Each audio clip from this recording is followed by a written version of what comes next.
Welcome to Grand Theft Auto 3. A game that pretty much changed video games. Yeah, no, it didn't pretty much change video games. It did change video games. And honestly, wouldn't say changed my life, but definitely strongly affected it. Honestly, it probably did change my life. It's just, how many games are going to change my life? Is this another one? But this is a game I really like coming back to. It's my favorite of the Grand Theft Autos. I'd rather play this one than Grand Theft Auto 5, although I do want to play that, still haven't. And I think this music just sets the tone for the whole game so well. Like, slightly depressed. None of the characters really seem depressed, but the attitude and the setting of the city itself, which is a character in itself, you could say, it's kind of downtrodden, kind of depressed. Kind of like just the big city blues. Which is something I'm really into, living in a rural area.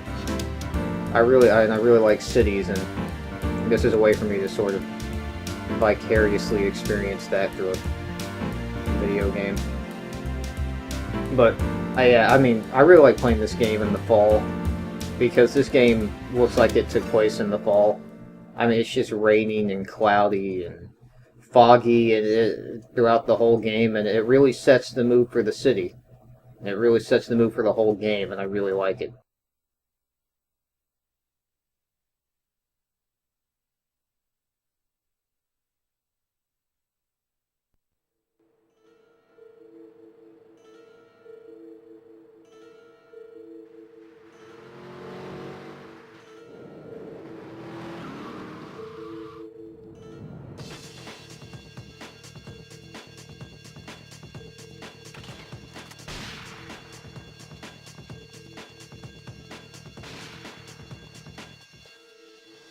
Sorry, babe. I'm an ambitious girl. You're just small time.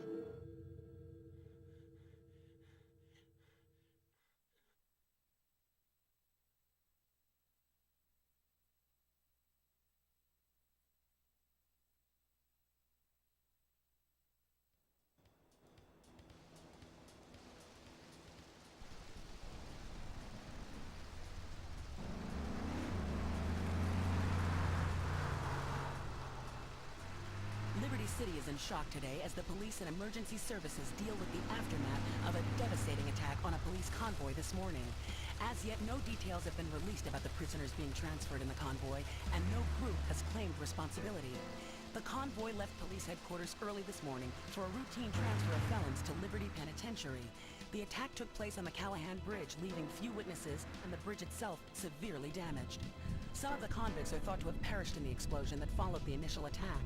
Revelations as to the professionalism of the attack struck police hours afterward, when identification of the missing felons were further hampered by an attack by computer hackers on police headquarters databases. With the Porter Tunnel project falling behind schedule, this disaster leaves Portland isolated from the rest of the city.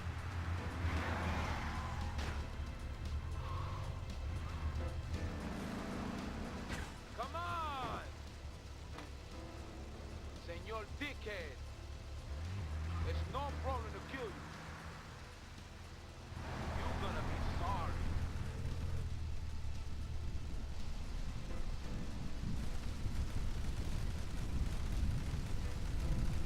Aye, get lost.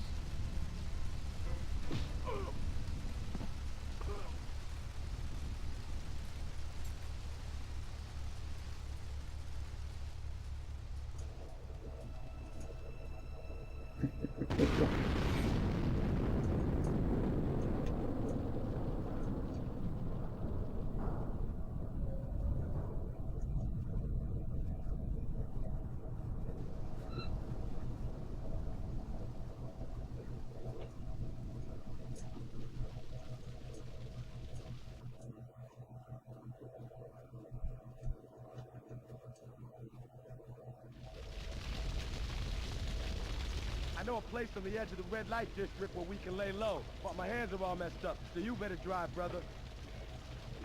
Alright, just let me get in the back seat. That's something I've always been aware of. How it's weird how they go to drive somewhere together, and instead of getting in the passenger seat, he gets in the back seat. Yeah, and I remember a long time ago, maybe not that long, like 2008, I was playing the Xbox version of this at a friend's house, because I'd never played the Xbox version before, and that's the only time I ever had. And I had started a new game, and he was just like messing with something, watching me play.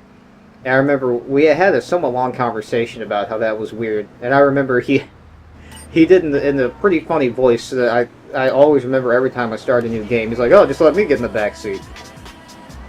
I can't do it right at all, but the way he did it was really funny. It's just something I'll think of every time I start a new game in Grand Theft Auto 3.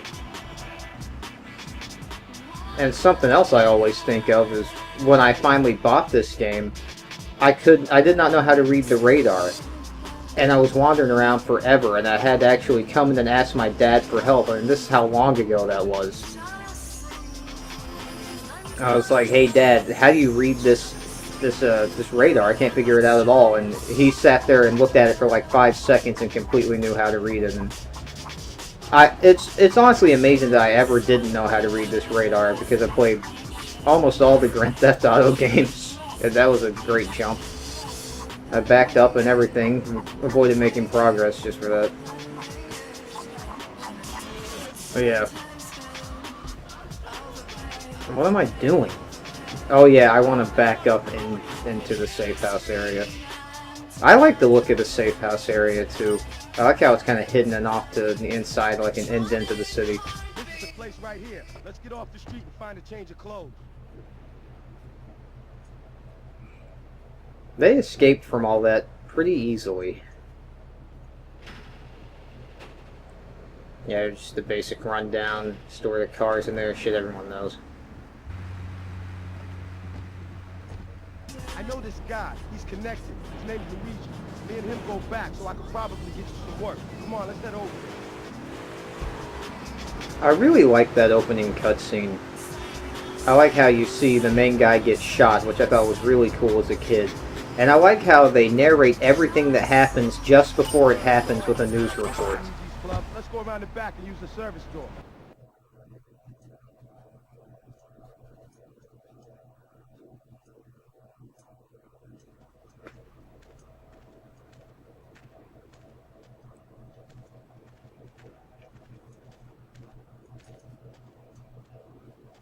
Wait here, man, while I go in and talk to Luigi.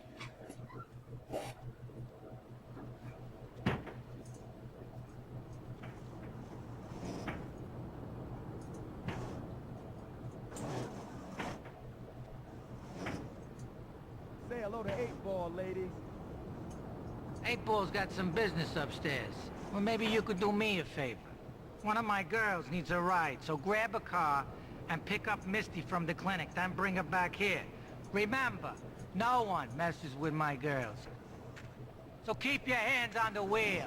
If you don't mess this up, maybe there'll be more work for you. Now get out of here. 8-Ball's kind of a douchebag. He's not a character I like very much. Although I don't really have a problem with him. He's voiced by a dead rapper, which I actually find interesting. But, one of the things I really like about this game is how it's about, like, mafia. And, yeah, I like these movie posters, too. Bad Fellas, obviously a parody of Goodfellas, and None Fun All Night. Just a bunch of really sexual, depraved stuff that would go on in a big city, which I really like. And I don't know what Up a Dark Alley is a reference to. It might not be a reference to anything, it might just be a name they thought. But I really like the fictional universes that games used to make. And honestly, the first time I ever really remember seeing anything like that was in Duke Nukem's Zero Hour, I think, where there's an advertisement in a subway of him doing a James Bond parody. Oh yeah, there's Misty. Getting her venereal disease cured, I guess. Yeah, I often do that where I hit people with the car and then get out and avoid making progress to get their money. It doesn't really matter, though, in this game. Yeah, that horrible Long Island accent. Hi, I'm Misty. Money doesn't really matter that much in this game, though, because you'll get so much of it. And you get a ton of money for just completing a mission. And I had to grab that. Something happened right here that I didn't even know could happen. I didn't know that the people with you on a mission would jump. Normally they just get stuck on something or run around, but no, she actually jumped and hurt herself. But yeah, I really like the super strength drugs, I guess. I'm not really sure what it's supposed to be. Oh yeah, and that's another thing I didn't know. I didn't know Misty would fight people. Oh, this right here shows another one of my favorite things about this game is the city, the weird characters in the city. Like there's some hideous fat woman with pink hair, and they all say weird things, and it's just, it really creates its own universe.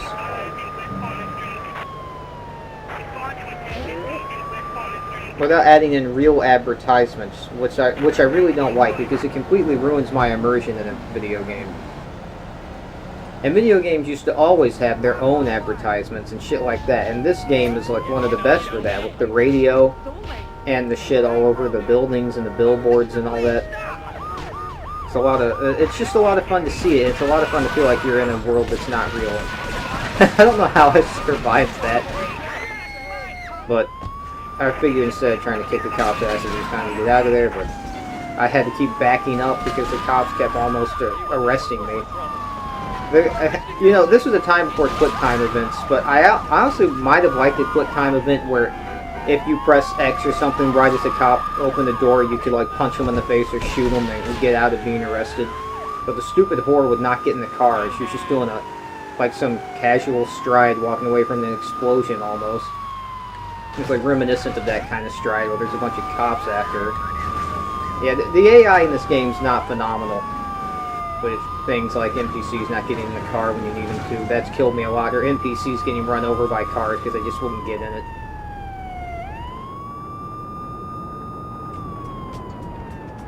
But yeah, $1,500 is not very much at all. I actually thought it was $15,000 when I first played it.